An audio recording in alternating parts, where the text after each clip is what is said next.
Hello കൂട്ടുകാരെ, ഇന്നലെ ഞാൻ പറഞ്ഞില്ലായിരുന്ന വീഡിയോയിൽ നമ്മുടെ ജിമ്മിൻ്റെ ക്രിസ്മസ് സെലിബ്രേഷനാണ് ഇന്ന് ഉച്ച കഴിഞ്ഞായിരുന്നു ക്രിസ്മസ് സെലിബ്രേഷൻ വെച്ചത്. 2 മണി എന്നാണ് പറഞ്ഞത്. അപ്പോൾ ഞാൻ ഒരുങ്ങി ഇറങ്ങി അവിടെ ജിമ്മിൽ ചെന്നപ്പോൾ നമ്മുടെ ലിസയും അച്ചുവും കൂടെ വേണ്ട ഭയങ്കര പരിപാടിയിലാണ്. അച്ചു വേണ്ട ക്രിസ്മസ് ഫ്രണ്ടിനുള്ള ലിസ്റ്റുകൾ തയ്യാറാക്കി അത് ഓരോ പേപ്പറുകളിൽ വെട്ടി അവൾ കളിച്ചുകൊണ്ടിരിക്കുക കേട്ടോ. വേണ്ട ലിസ നേതൃത്വം വഹിച്ച് അങ്ങോട്ടും ഇങ്ങോട്ടൊക്കെ നടക്കുന്നുണ്ട്. ബിരിയാണി ഉണ്ടെന്നൊക്കെ പറഞ്ഞിട്ടാണ് ഉച്ചയ്ക്ക് ഫുഡ് പോലും കഴിക്കാതാണ് ഞാൻ ചെന്നത് കേട്ടോ. പക്ഷേ ഞാൻ 2 മണി എന്ന് പറഞ്ഞിട്ട് ഞാൻ 3 ആയപ്പോഴാണ് ചെന്നത്. എന്നിട്ട് പോലും അവിടെ ആരും ഇല്ലായിരുന്നു. ഇത്രയും പേരേ ഉള്ളൂ. നമ്മൾ വിളിച്ചവരൊക്കെ പരിപാടി തുടങ്ങിയില്ല എന്ന് പറഞ്ഞുകൊണ്ട് ഇരിക്കുമായിരുന്നു കേട്ടോ. ആരും വന്ന് എത്തിയിട്ടില്ലായിരുന്നു. പിന്നെ ഞങ്ങൾ ഇച്ചിരി അവിടെ വർത്തമാനമൊക്കെ പറഞ്ഞു തന്നിട്ടാണ് അവൾ വേണ്ട ക്രിസ്മസ് ഫ്രണ്ടിനെ സെലക്ട് ചെയ്യാനുള്ള പരിപാടിയാണ് ചെയ്തുകൊണ്ടിരിക്കുന്നത്. അതിന് വേണ്ടിയിട്ട് ഓരോ പേപ്പറുകൾ തുണ്ടമായിട്ട് കട്ട് ചെയ്തെടുക്കുകയാണ്. ഇതാണ് ജിമ്മിലേക്കുള്ള കേക്ക്. ജിമ്മിലേക്കുള്ള കേക്കിൻ്റെ വീഡിയോ ഒക്കെ കുറച്ച് നേരം എടുത്തിട്ട് ഇങ്ങോട്ട് മാറി ഞാൻ വന്നിരുന്നു കേട്ടോ. കുറച്ച് നേരം ഒന്ന് മാറി നിന്ന്. അവിടെ എല്ലാം തിരക്കും ബഹളമൊക്കെയാണ്. പിന്നെ ആൾക്കാർ വന്നുകൊണ്ടിരിക്കുകയാണ്. എല്ലാവരും റെഡും വൈറ്റും ഒക്കെ ഇട്ടുകൊണ്ട് വരണമെന്ന് പറഞ്ഞാണ്. പക്ഷേ എല്ലാവരും ബ്ലാക്കും ഗ്രീനും റെഡും എല്ലാം അവർക്ക് ഇഷ്ടമുള്ളതൊക്കെ ഇട്ടുകൊണ്ടാണ് വരുന്നത്. അപ്പോൾ നമ്മുടെ ജിമ്മിലേക്കുള്ള കേക്ക് കൊണ്ടുവന്നു. മുറിച്ചു.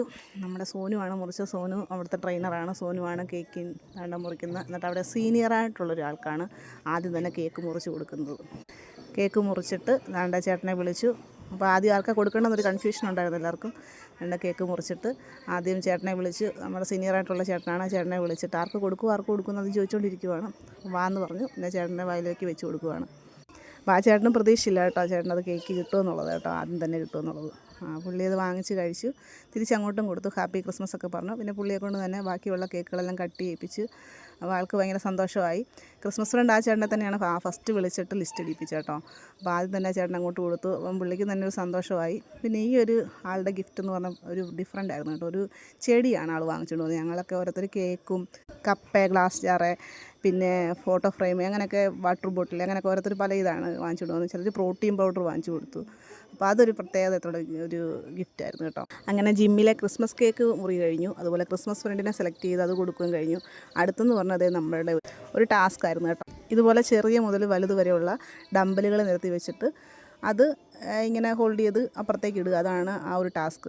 അതിൽ ഈ ചേട്ടൻ വിന്നായി കേട്ടോ. പിന്നെ ബാക്കിയുള്ളവരൊക്കെ അത്ര ഇതായിട്ട് വന്നിട്ടില്ല. എന്നാലും നമ്മൾ ടൈം കാൽക്കുലേറ്റ് ചെയ്ത് തന്നെയാണ് ഇത് കൊണ്ടുപോകുന്നത് കേട്ടോ. ടൈം സെറ്റ് ചെയ്താണ്. അപ്പോൾ ഈ ചേട്ടൻ തന്നെയാണ് ഫസ്റ്റ് അടിച്ചേക്കും. നെക്സ്റ്റ് ഓരോരുത്തരുടെ പേര് വിളിച്ചപ്പോൾ തന്നെ എല്ലാവർക്കും മടിയാണ് ചെയ്യാൻ വേണ്ടിയിട്ട്. ഈ പോക്കുന്നത് 35 കിലോയുടെ കേട്ടോ. എന്നിട്ട് ജിമ്മിലെ പരിപാടി കഴിഞ്ഞത് ഇറങ്ങി ഞാനും അപ്പുണ്ണിയും കൂടെ പോയി ഒരു കോഫി കുടിക്കാൻ വേണ്ടി പോയി കേട്ടോ. ഞാൻ വിത്തൗട്ട് കോഫിയാണ് കുടിക്കുന്നത്. അവൻ കോഫിയൊന്നും കുടിച്ചില്ല. എന്നിട്ട് ഇത്രയൊക്കെ കുടിച്ചിട്ട് ഞങ്ങൾ ഇന്ന് ജിമ്മിലെ കഥകളൊക്കെ പറഞ്ഞിട്ട് ഇനി പോകുന്നു. അത്രേ ഉള്ളൂ. Bye bye. See U.